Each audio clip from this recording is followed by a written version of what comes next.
Hi, everyone. I am Kelly DeWindt, CEO of TabletopTown, and I'm here with Ethan Hudgens, who has one of their games on our platform, and it's really exciting. So we're going to talk a little bit about TTRPGs in general, and also Sleuths, and it's required to pronounce. Yeah, you have to pronounce it like that. Punctuation is included. It's not a suggestion, it is a rule. And kind of going to go through kind of how everything came about and get started with that. So I think the important thing is, how did you settle on the correct amount of question marks and exclamation points for sleuths? So sleuths, you go down for a little bit, up, and then back down a little bit again. And that is question mark, exclamation point, question mark. Oh, that's it's actually how you say it. Yeah. Oh, that's great. Okay. Okay. That's so why you knew how to say it without me prompting you.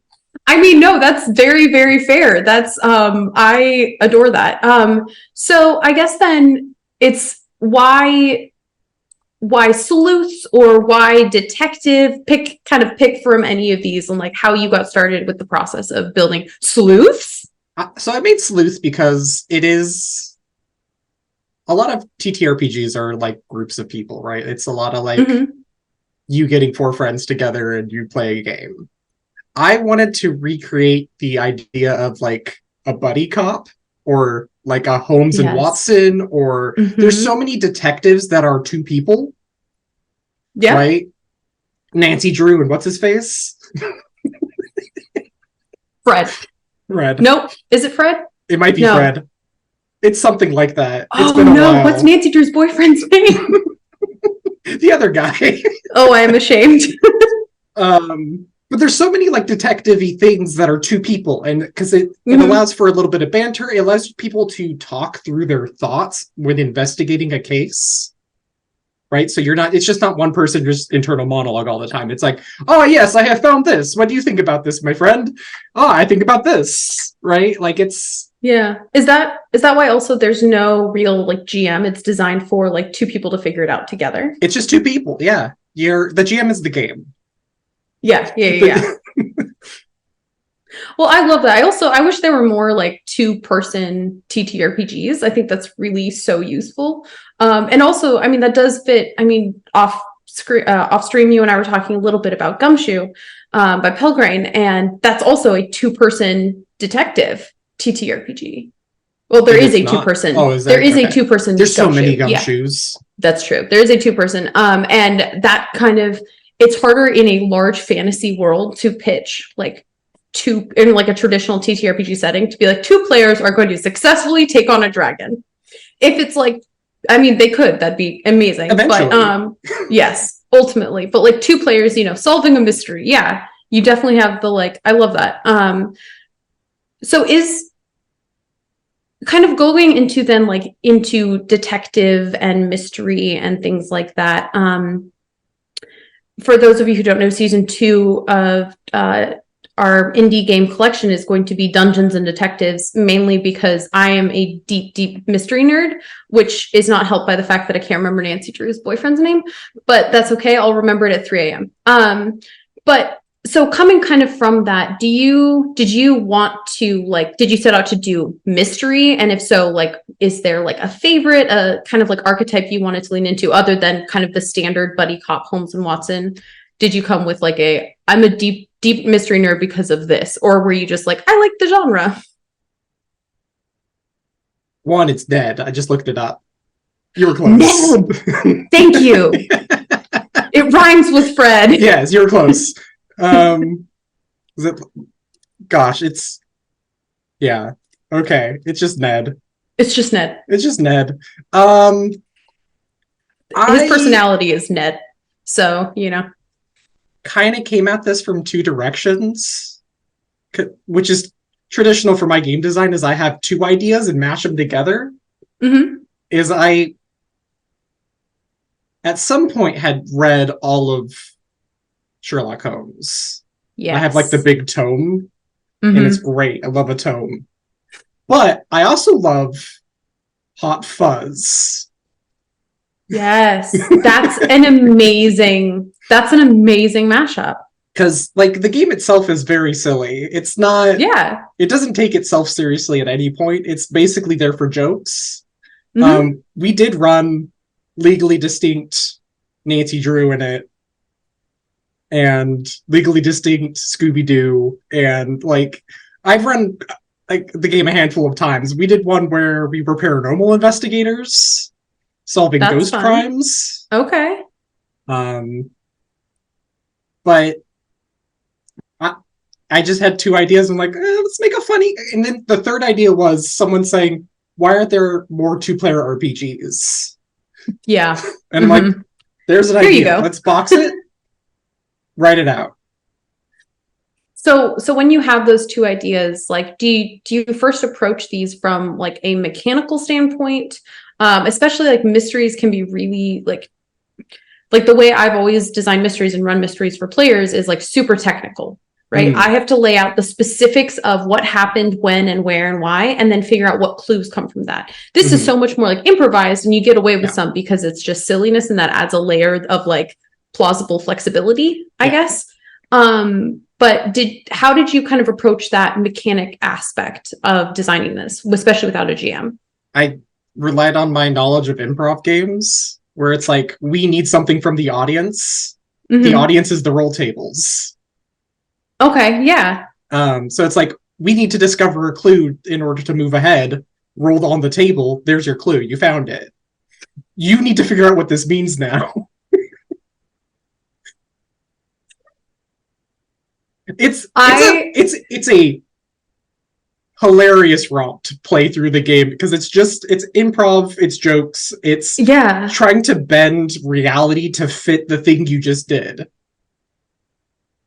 I love that approach to TTRPGs, and I think that's a lot less, I don't know, I think for some newcomers that could be more intimidating because sometimes you like to play in a box and you know the rules, but other times it means that you don't have to know what the box is. Yeah. Right? If you're like, the reality is whatever these cards say, and I'm going to make, when you're like a little kid, I definitely like in hotels, like on vacation or something, you meet another kid in the pool and you're like best friends and you just invent like a game and someone else joins in and they're like, these are the rules now. And you're like, sure, that works. That works. That's a game. Yeah. And so this kind of like feels like that kind of level of like, and we're off the rails and nope, these are the rails all along, kidding. And then we're back here. Yeah. It's like you're a train inside of the middle of a field.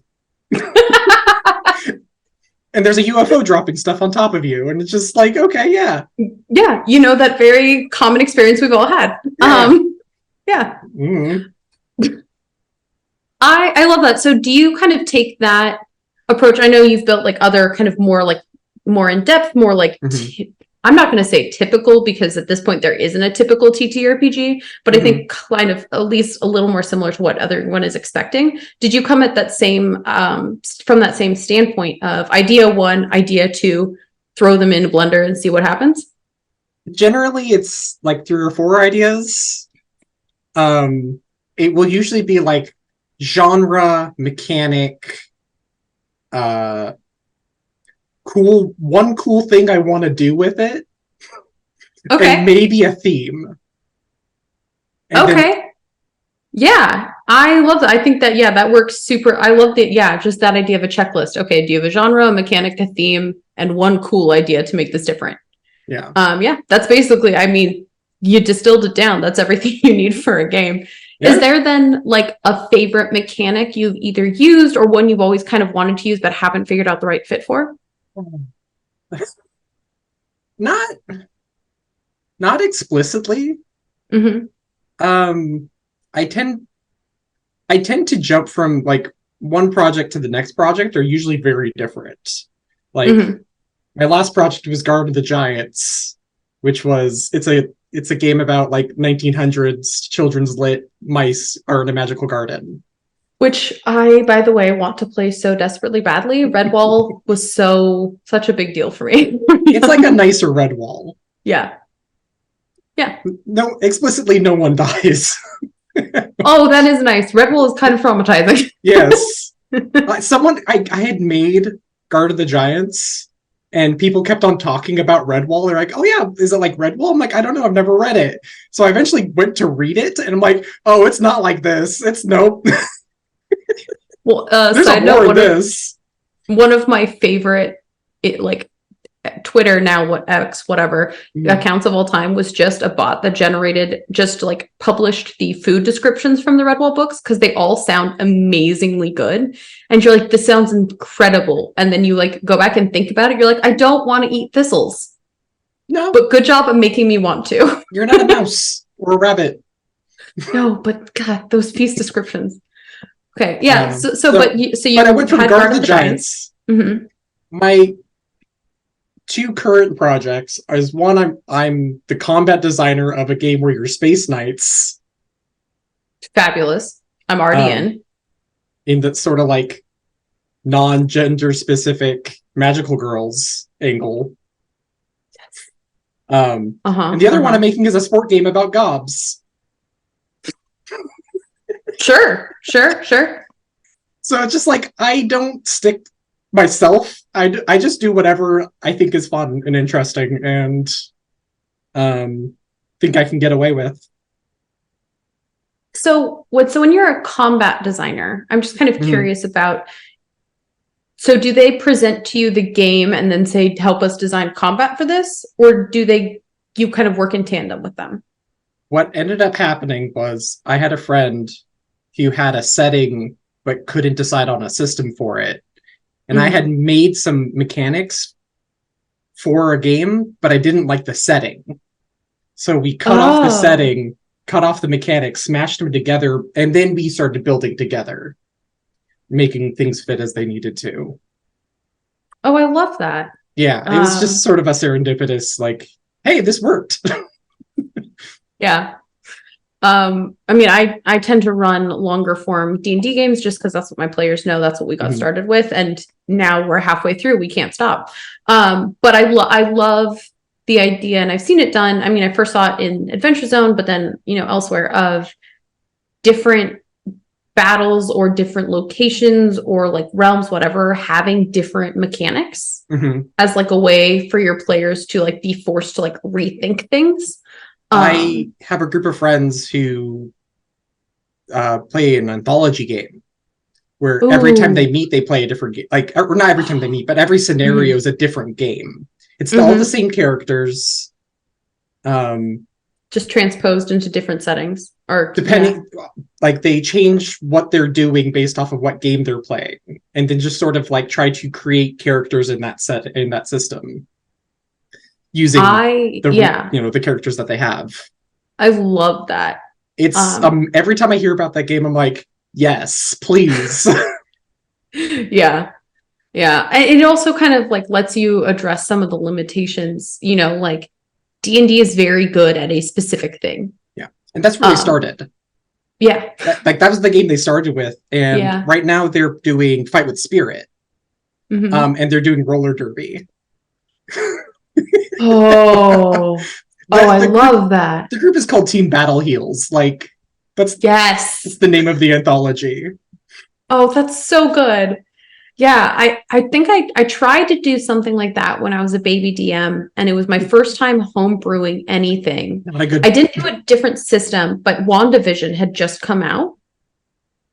And so I guess spoilers for an older show for WandaVision, but I basically... all my players got trapped in a fairy tale bubble. And they each had their classes changed while they were trapped by the curse. Okay. Each of them playing out an archetype from fairy tales. Sure, that makes sense. And they had to try to break the curse as they all played fairy tale characters. And they each, as a gift at the end of it, when they did break the curse, got a tattoo that lets them use a class feature from their previous class. Okay. So like the paladin was Jack and the Beanstalk. And so he has the like Ranger Giant Slayer feature still, and like stuff like that. Yeah. That's fun. That's a fun little like alternate leveling arc. Yeah. But I think if I did that again, like these days, I'd just be like, it's a different system now. There's a lot of good stuff out there. Yeah. So how did you kind of find your way into like TTRPGs as either a player or as a designer, kind of whichever came first? I was 10 and got a player, like someone bought me a player's handbook, and then I absolutely devoured it. Yeah. But I've been playing on and off since I was 10. Yeah. Like, even if it was just like, as sad of image this is, I would like put down the book and play both sides of the table by myself, just because I was like trying to figure out how things worked. Yeah. And I did that before I would go off and like, when you're like 14, you can play for 24 hours. Yep. Yeah. There's short breaks for pizza and GoldenEye. So what edition did you start on then? 3rd. Okay. Yeah. We started in 3rd. I really got into 4th. I still hold that 4th edition is one of my favorites. Yeah, I know 4th edition is divisive. I've never played it, but I know it's divisive. Do you like interesting tactical combat? Yes, and even if I didn't, I wouldn't have a choice. My players are obsessed with tactical combat. Do you like really good gaming philosophy? Oh. Okay, this is a better sell than I've ever heard. The 4th edition Dungeon Master's Guide has some of the best like running a game philosophy in any book as I've ever read. Okay. It does this like really cool breakdown of like how to make campaigns for different kinds of players, and it gives you breakdowns of different kinds of player types, not classes, but like how people approach the game. Oh, that's fascinating. It's been a while since I've read it, but there's like people who are there for the adventure, people who are there to like do funny voices, people who are there to beat the game, like there's that sort of thing. And they talk about how do you appease that person while also balancing everybody else. That's such a useful thing to have. I'm really sad they dropped that. That was one of the hardest things. Yeah, I started DMing before I played, I DM'd, and I DM'd for 2 people. Mm-hmm. And then we added on ultimately 3 more. I DM'd for a group of all women, and so there's 5 of them, and their interests are so different that it's been, a challenge to figure out, making sure there's like enough role play, there's enough comedy, there's enough like combat. Yeah. Like I need to let the barbarian swing her axe, like. Yeah. And that was really hard to figure out by trial and error. I would have loved a thing that was like, here's how you do that. What's interesting, I will always sing the praises of Lost Minds of Phandelver. Okay. I think that it's the intro adventure from 5th edition. I got started on Dragon of Icefire Peak, which was the new intro. It's not as good. It was a struggle. Yeah. And then I ran the follow-up trilogy, and that was also a struggle because it wasn't super tied. And then I started homebrewing after that. Lost Minds of Phandelver is the perfect introduction D&D adventure. It is every part of D&D your players are expecting to experience. Oh, that's so handy. There's dungeons, there's dragons, there's an evil wizard. Oh, man. There's goblins. Oh, there's side quests. You start in a small town and you take it over slowly over time. Oh, yeah, that. Yep. It's the perfect intro. It's like when I think of what is D&D, I think of Lost Minds of Phandelver. Mm-hmm. Like that is what people think of D&D as. Yeah, that's really interesting. Actually, weirdly, I've never like gone through Lost Minds of Phandelver, but now I feel like I need to. It's just a good read. Yeah. So how did you transition kind of out of D&D 3rd or 4th edition into kind of like the wider, more colorful world of the rest? Was there like an intro game that got you hooked? Not really. It was more of a community thing. It was more like the people I was playing with started playing lots of different games, but even like, because I went from 3rd to 4th to Pathfinder to 5th, there's a little bit of branching while we were playing Pathfinder because none of us were happy with it. So we started playing a bunch of other games. Like we played a little bit of Rogue Trader, which is Warhammer 40K. Okay, yeah. And a couple other things, and then we played a lot of 5th because 5th was good. It's actually just a good system. I've It's left also, yeah. and come back and looked at the rules of 5th again. I'm like, there's good stuff in here. We just got kind of like tired of it. But it's good. Yeah, that's completely valid. I really liked as like a beginner coming in what they'd simplify it and where. That made a lot of sense to me. I just love that there's no pre-buffing. When we played Pathfinder, we played one module where before we got to like level 16, before every fight, we had to, all of our spellcasters were casting like 3 spells before we even got into before we rolled initiative. Oof, because our frontliner needed the anti-death spell, so they couldn't just get death right immediately. Like literally, there were creatures that just like, I touch you, you're dead. It's like you gotta prepare for that. You gotta have haste because you need the AC buff. You need Shield of Faith. You need all these things. That's just like just to survive the math. Yeah. Right? Like the real enemy of us all, math. There's no tactic other than these spells that let you survive. Okay, interesting. And Pathfinder expected that of you, and still does to an extent. Yeah. That's fascinating. I know math. That's what I studied in college. I pay attention to how math works. So this was 1st edition Pathfinder? Yes, but 2nd edition isn't much better in that regard. Interesting, because like I know that there is a huge subset of the community also that loves Pathfinder for that reason, right? Oh, so it loves it for like the intricacy and the like crunchy rules lawyering and the like. I do appreciate. It's fun now as a DM. When I got started playing D&D, so much of it I had to like, I was not comfortable winging it. And I love that like Paizo has like very specific, like Pathfinder has like super specific, like damage for this, damage for this, damage for this. My players, when I was a baby DM, buttered the steps leading out of a house, tied a chain around the poles in the basement, set the house on fire, and then pulled the bottom out so the entire thing collapsed. And I had to figure out how much they took from fall damage, from fire damage, and then from butter damage on the stairs. That was really stressful as a baby DM. Take 1d6 butter damage is such a good sentence.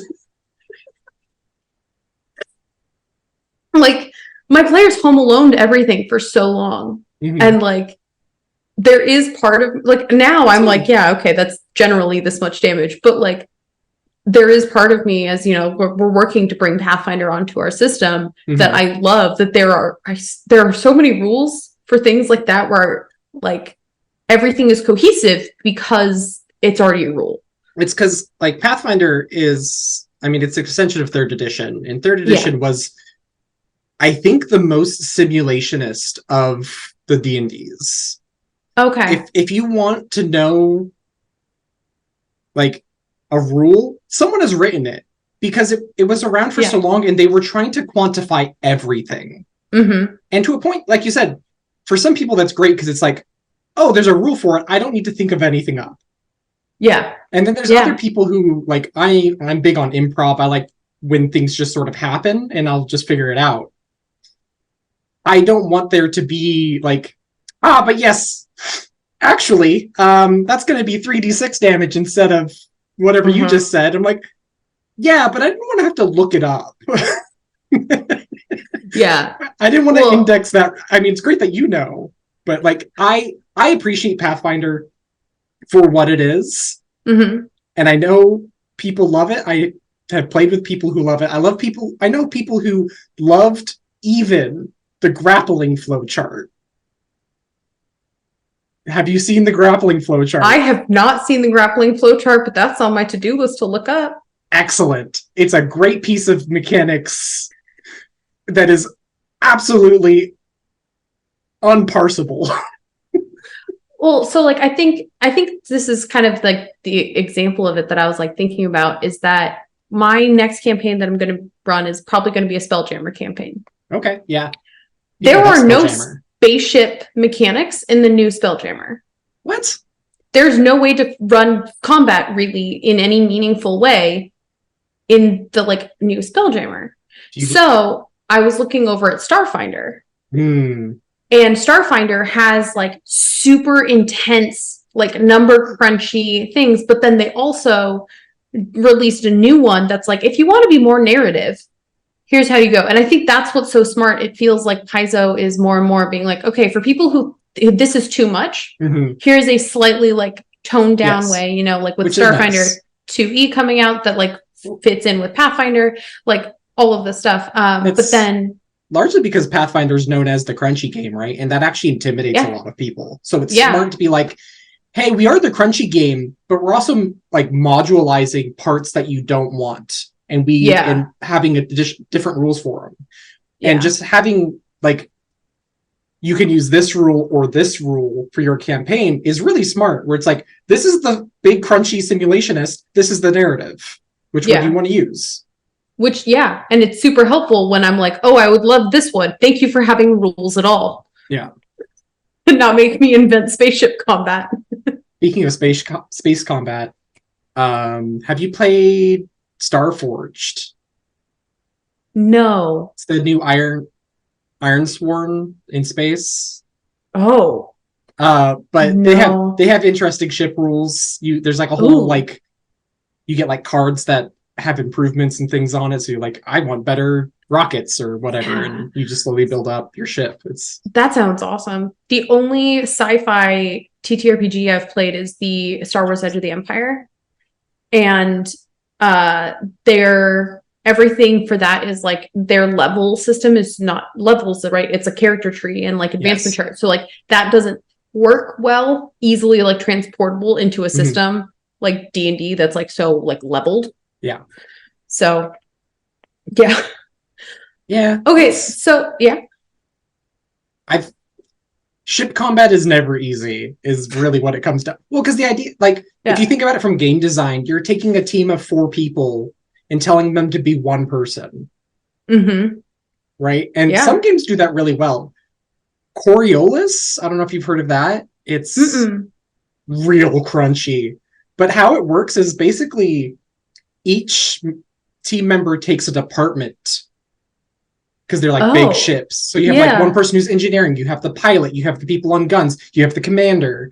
And it's interesting because like the engineer's job is to tell the rest of the party how many action points they get. It's like they're rerouting power to different departments. That's really cool. The commander can give a bonus to somebody if they follow what the commander says. So you can choose not to follow what the commander says, but you don't get that bonus. That is so fun. There's like all these like little, but it's so crunchy. Like once you actually get into it, it's like, all right, let's roll 10d6. Count your dice. Great stuff though. Very fun. Like conceptually not to play. Well, so it's not space combat, but like looking at like kind of like the wide world of like indie TTRPGs, and like you have that, which sounds like really cool and like super, super crunchy, super technical. And then again, not space, but the same thing of trying to coordinate a vehicle is like Crash Pandas. I've not played the Crash Pandas, but it's delightful. It's from Grant Howlett, and you are the raccoons, and so on each turn you basically have to decide if anyone who is controlling the car, you can have, because you have multiple people controlling it because you're raccoons. So you have one person on the gas, one person on like brake, and then like a couple people steering, and you don't tell each other what you've decided. And then on the count of 3, you all say what you've decided. And so if like 2 people hit the gas, and then like one person goes hard left, and then one person goes like medium right, and then one person slows down, you like average those out. So suddenly you're like, okay, well, I want to go faster. And someone else is like, we need to avoid that obstacle. And you could end up just like 360ing because like too many people turned. And it is, it's chaos, but it has that same thing of like, very fun, like, oh, we're all going at the same time. Okay. Yeah. Those games are always interesting, like, because I've played Honey Heist a couple times, and just they're good for that one-off. They're great for playing with people you've never played with. On a stream, like it's a good. We're playing a game for a reason. Like I think I played both the times for like a charity stream back when those were more of a thing. Yeah. But We have one of his games coming out, a couple of his games coming out on our platform. And, part of what we're trying to do with TabletopTown is like lowering barrier of entry. And so a big part of that is getting rules light, like very fun. There's like a gimmick and you got it. Yep. Right? You're criminal, you're bear, you have a hat. Great. Done. Like, let's go. And that's a lot easier also to sell people on versus like, hi, I'm so excited you decided to play. Here is a 480-page book I need you to read first. And then we can get into character creation. And it's like, oh. We just started playtesting that Space Knights game, and it's like, first things first, you have to make 2 characters, because you have to make your student and you have to make your Space Knight you turn into. Oh, that's funny. And it's like, all right, time to learn 2 completely different set of rules for character creation. But yeah, I do love a good. One of my favorite ways to circumvent some of that. Have you ever heard of Lady Blackbird? Yes, but I can't put my finger on it right now. Like it's like an Aetherpunk. Like there's no land, it's just sky. Ooh, and you're in like flying ships and things. And it comes with pre-generated characters. Okay. You don't make characters in that game. Interesting. You have pre-generated characters who have all their stuff. Like, you can build them different ways over time.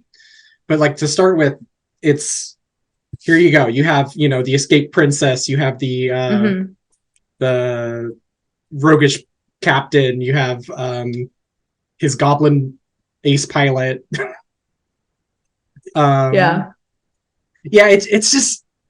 It's a good game. It's very silly. I played the pilot. Snargle. I love a good silly game. Yeah. Love Snargle. So I do have kind of a question. How did you go from how did you transition from thoroughly enjoying TTRPGs and playing them and loving them and running them to designing your own? I started technically in 2017 when I wrote a D&D module. I had run a game. It was very successful. We had a lot of fun. I'm like, I could probably write this up. Yeah. And that was what the North Sea was. And it's good. It's not great now. I've gotten a lot better at writing since then. Yeah. Also, its design is awful. Like, visual design. Just, yeah. Adventure's great. If you ever wanted to play a D&D campaign where you're fighting the forces of entropy. Ooh, that's kind of fun. As Vikings. Yes, sure. Great, I'm in. It's a weird game. It's a weird setting. But I started with that, and then at that time was when I started hanging out with people who were playing different games. And I was like, well, I'm not playing as much D&D anymore. Let's try something new. And that's when, gosh, what was after that? Was that Gobs of Gobs? Which we were playing Cypher System at the time on a stream. We were playing on the Monty Cook channel. And at some point we had someone who could make a day, but we'd already skipped a couple sessions. And I'm like, we can't skip again. I'll run something. I'm going to run a game called Gobs of Gobs. It's Cypher System. I'm going to write some unique foci for it, for each of your gobs, and you can build characters, then. And we ran it. Turns out how I make a lot of my games is I run them first and then I make them afterwards. Like, Guard of the Giants was a mouse guard campaign. Okay. Yeah. I do a thing, and then Starlit Nights is the weirdest one because I didn't make that. I didn't run that first. I'm making the game before we play it, so it's how unusual. It's unusual for me. Yeah. Or was it Pastel Melancholy, which is my Ironsword hack. I've been playing Ironsword for a long time, and I'm like, I can make I could make it an Iron Sworn. Yeah. It's just, I don't know. Did I answer your question? I forgot what it was. I mean, yeah, you did. You basically did.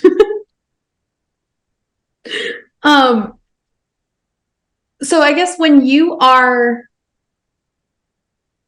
is there a way you can kind of tell quickly, because there's such a wide world of TTRPGs out there that it's sometimes like hard to either know where to get started looking for games, or if you look at one to tell if you're going to have fun. There isn't. Okay, fair enough. There's no real good way to know. Yeah. I know a couple things I've learned over time. Like, I don't like Powered by the Apocalypse. That's actually like immediately, like you say, it's a 2d6 Powered by the Apocalypse game. Like, I'm not going to have fun. Interesting. Again, because I don't like the math. It's really bad math. That game has awful math.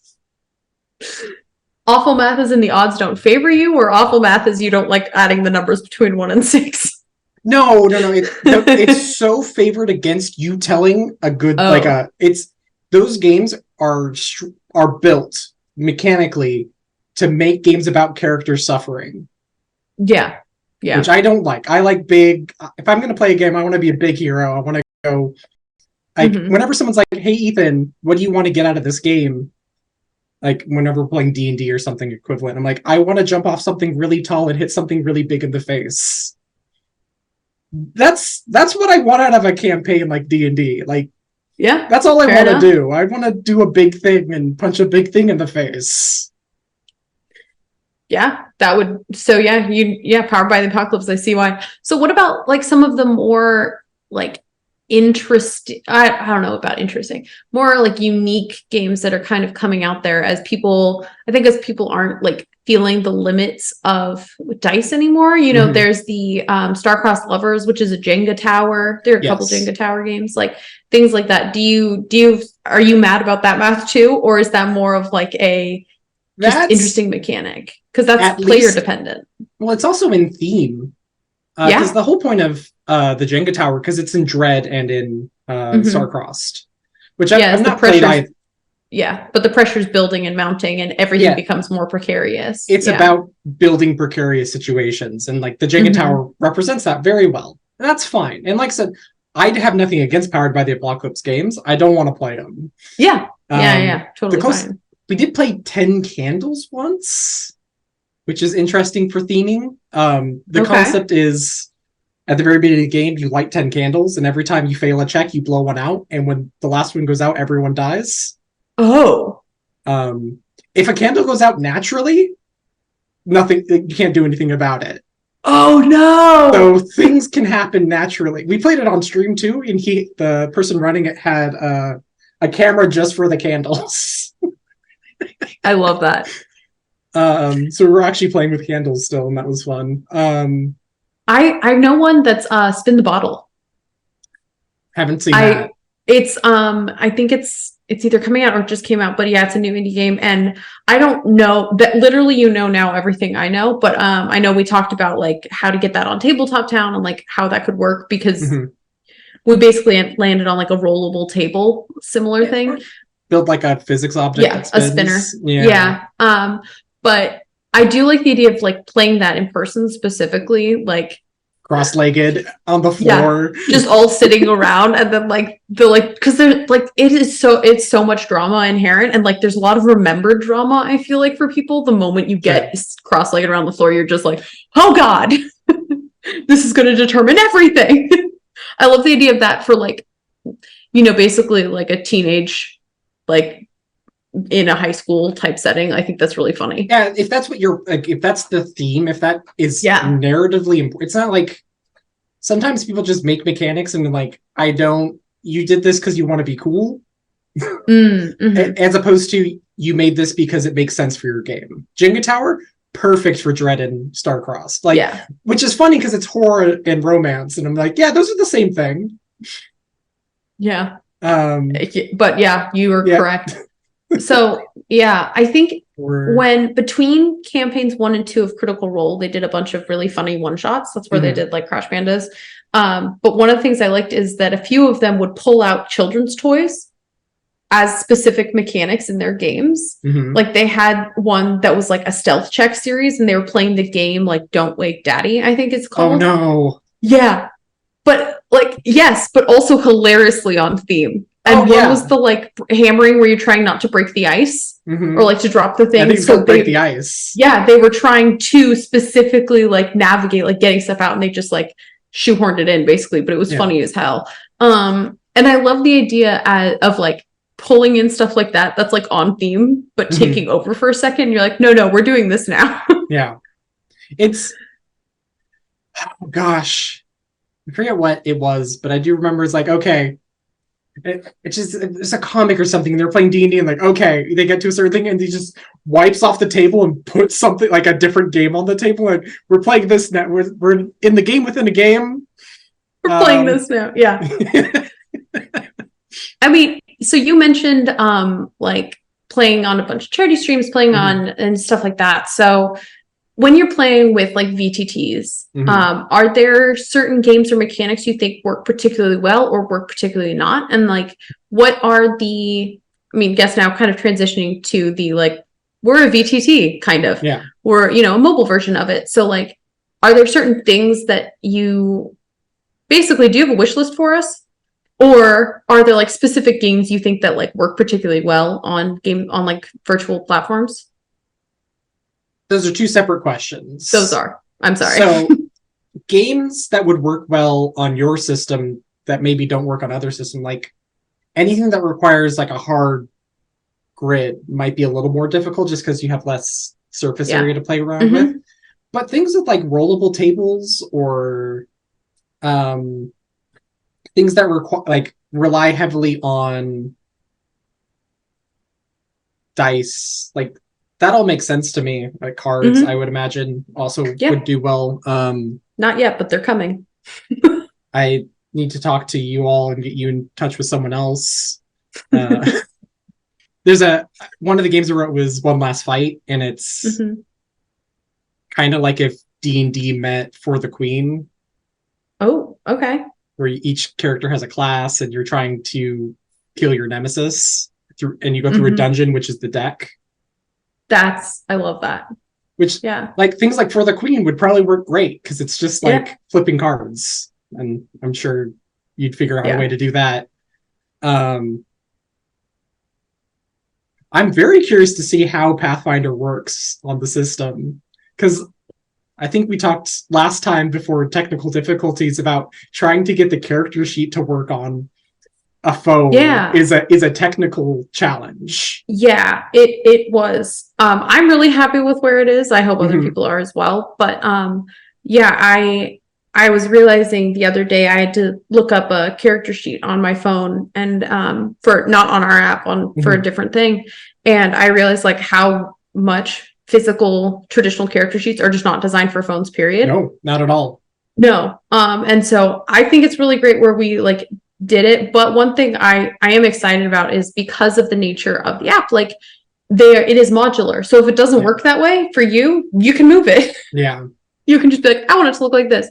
But I am actually wondering, and what we're thinking is that we're going to actually lower the barrier of entry a bit for Pathfinder.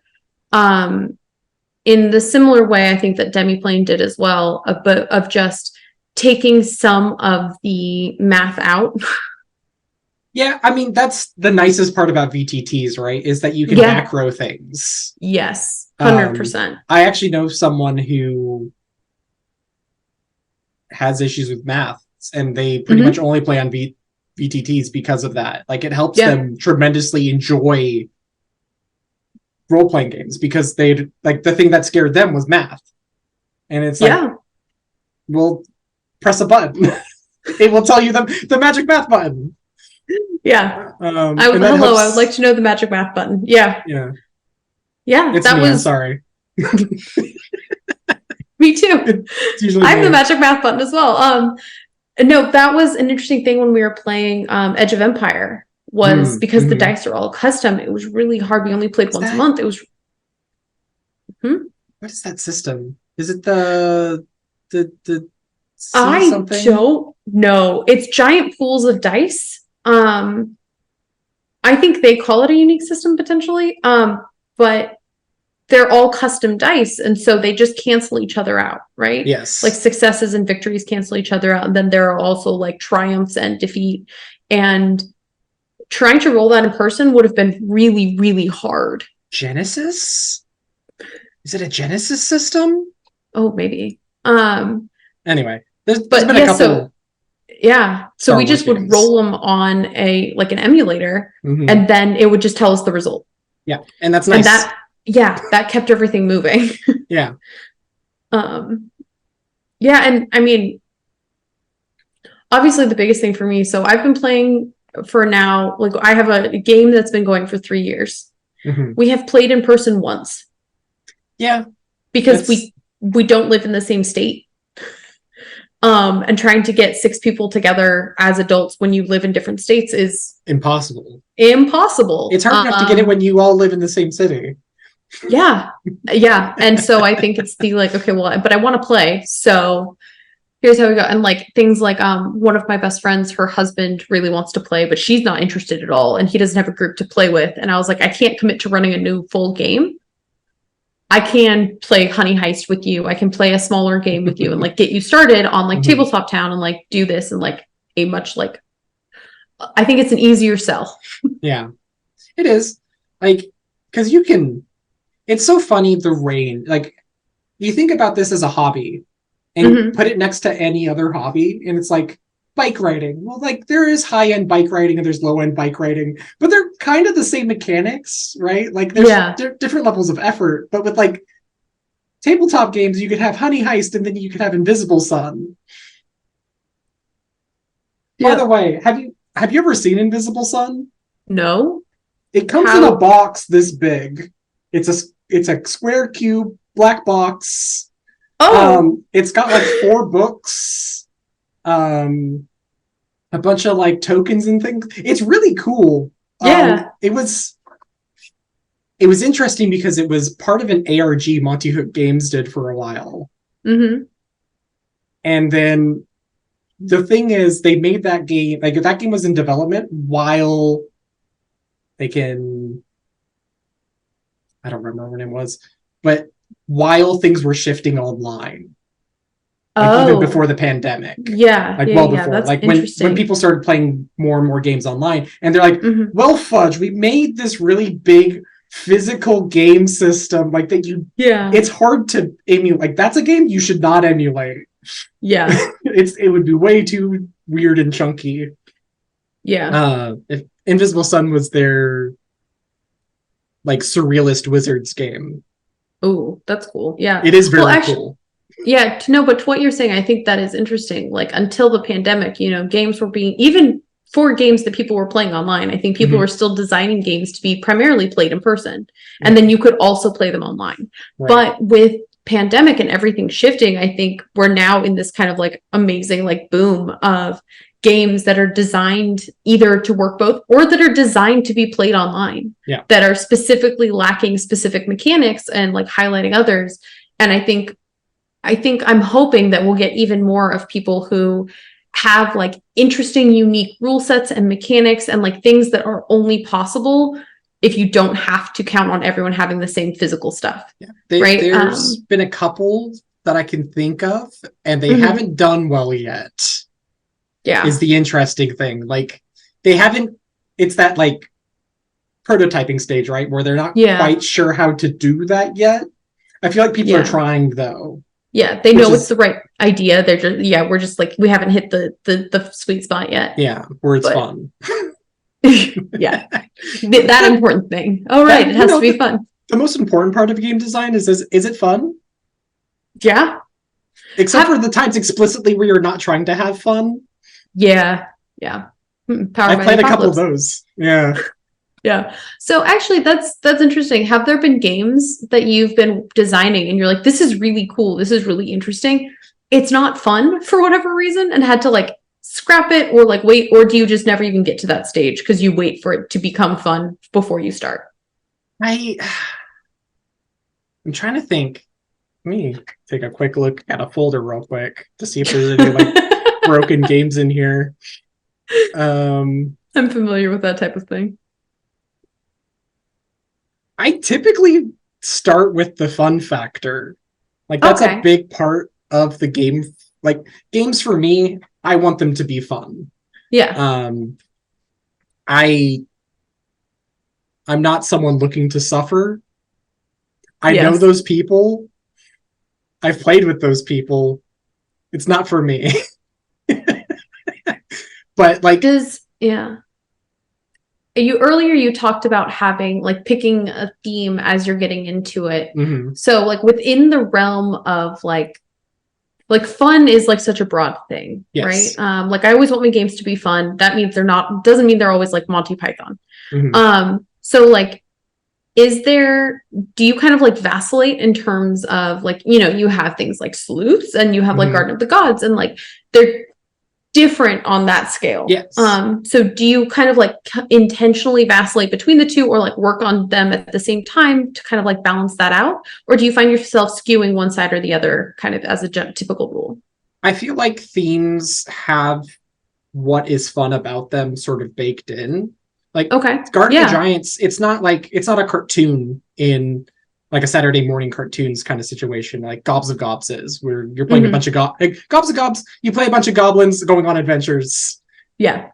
It's goofy, it's hilarious. It's sort of the same realm as like Honey Heist, in that sort of like antics sort of based fun. Garden of the Giants is that fun of nostalgia. Like, it's a very like, I'm playing through storybooks that I remember, and that makes my brain feel good. Yeah. It's almost a golden hour game. It's a comforting fun. Yeah. Also, it's fun to take down corrupt power. So that be, everyone likes to depose a corrupt. Obviously, yeah. Whatever. So it's kind of like the theme and what you intend to be fun need to be working together. Rather than coming at them as two separate ideas. Okay, yeah. So tone informs theme, theme informs tone. Yeah. No matter what I DM, they always land on Princess Bride in terms of like moments of extreme silliness, and then also like surprise hits you hard. That's D&D. That's just how that genre works. Yeah. Like, and I think that a lot of that comes down to the swinginess of the dice. The concept of the D20 tells us that we have there's 20 steps of difference we can have in our tone. So we can go from funny to incredibly serious to like everyone's crying on the floor. Because there's so much investment in a game where you have to learn more. I think that's a good point of the like, by the time everyone fully understood how to play, everyone was already committed. Yeah. And so we're like, we're in this for the long haul. I'd never considered broken that down into, okay, there's 1 to 20, therefore there are 20 degrees of tone. Yeah. And 1 and 20 do not always guarantee like equal sad and happy. Right. Because, it depends on the context. Okay. We are coming up on time here. I'm just going to kind of open this broadly. You feel free to end this if you want, but is there anything that you would like to like highlight, really just you're like excited about it? Either something in your own work or something that you're like, we didn't get to talk about this and it's vaguely TTRPG related. Oh, fabulous. I love answering questions. Oh, okay. Sorry, the camera's going to move for a second. There we go.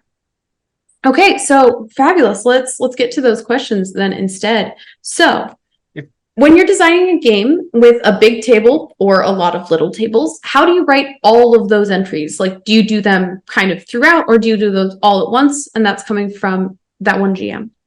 So, tables, you don't sit down and do them. You have them open on a tab on your computer, always. And you put how many slots you want, and over time you just put things in it. Every time you have an idea like, oh, that would be fun, put it in the table. Don't just sit down and like, I need to come up with 100 things. It's like, I got a couple ideas. The next day, I got a couple ideas.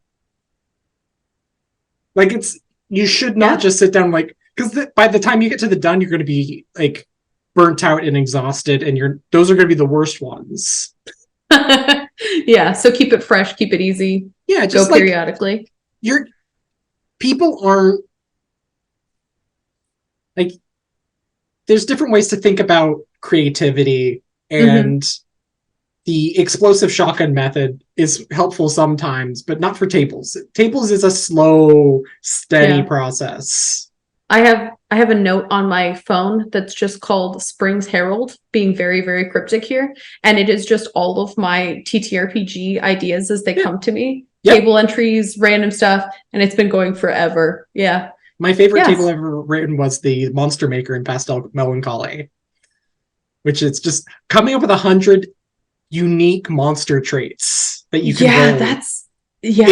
It was fun, but it also took probably a couple weeks.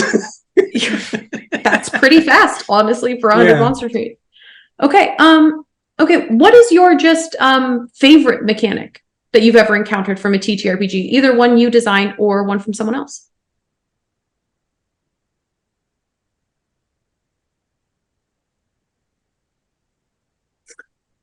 It's a weird one. Because mechanics are lots of things. I really did like the Sleuth cards in Monty Cook's Invisible Sun. It was like a tarot deck, but developed for the game itself. Oh. They were circular. Yeah. They had a bunch of mechanical bits around the border, but they had you would use those as an oracle. So when you needed an idea for inspiration, you could draw it. If you needed to know the difficulty for something, you drew a card because it had a number on it. If you wanted to know, and every time you drew a card, that changed what magics were stronger and which magics were weaker. Oh, that's each one was associated with a color. Yeah. And all the spells were associated with colors. Color was a big part of that game. So magic changes every time you draw one of these cards for inspiration, for mechanics, for whatever you need it for. It was changing the game as well. That's so fascinating. Yeah. Very cool game. Very thick, so dense, so hard to understand and convince people to play. Yeah. I have a tarot deck that has an initiative system built into it, designed for D&D. That I think is really cool. I have Hit Point Press came out with a tarot deck that's built for D&D specifically, and you can draw a card and it will tell you what different things you need. I need a random character, draw a card. It's this character. There's a character in here for that card. That's handy. Yeah. They're also you remember those holograms when where you move them and they move? Oh, ventricular. Yeah. They're that, but even cooler. They're so smooth, so crisp. It's beautiful. Good stuff. What kind of grit mechanics do you like adding to a story? Pathfinder has great math options, but games like Morkborg do super cool stuff in other ways. What? What kind of grit mechanics? Grit. I think they're talking about if you want to kind of clarify maybe Blair, but I think what we're talking about here is if you're a gunslinger in Pathfinder, you have grit is an actual stat. And digging deep. And so Pathfinder has math, but then Morkborg is a much more narrative kind of different options. Or is that not something you're interested in, which is also totally fair. Never really thought about it. Fair enough. Grit is a mix between determination and luck, right? Yeah. And they're spendable tokens, kind of also similar. If I'm remembering correctly, Peter, they're also similar to Peter is the one who asked the question, which is why I'm saying to Peter. But they're kind of similar to key points for monks. Sure. They're just a pool. Yeah. Yeah, that's fine. That makes sense.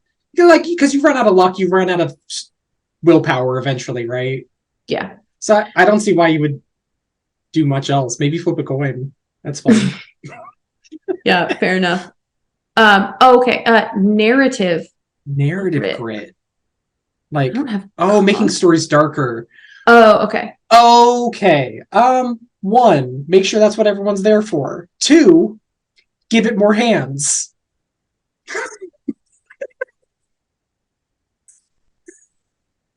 The first thing, if you want to make anything darker or worse, put body parts where they're not supposed to be. Okay. Trigger warning for body horror real quick. Because I was writing Starlit Nights last night. I want you to imagine a greasy mermaid and then replace all of its fish scales with hands. No, I refuse. And then its mouth just kept opening up. No, thank you. Weren't you the one saying, I want to keep it light and fun, and that's an hour, so unfortunately, that's what we're going to be ending on. Bye! No, wait! No, how you make things worse is you just keep making them worse. Just step by step, you go step. Just amp it up. It's bad. Amp it up. No, not amp. Just one step at a time, and when you go back one. Okay, yeah. I like that. With that weird ending to this lovely conversation. Thank you everyone for joining. Thank you, Ethan. This has been fabulous. Everyone go check out Sleuths. Not out yet, but coming very, very soon with the launch of season 2. Out, but not on TabletopTown. Thank you all for joining. And this was lovely. And Ethan, I will probably talk to you again. Yeah. All right. Goodbye. Bye.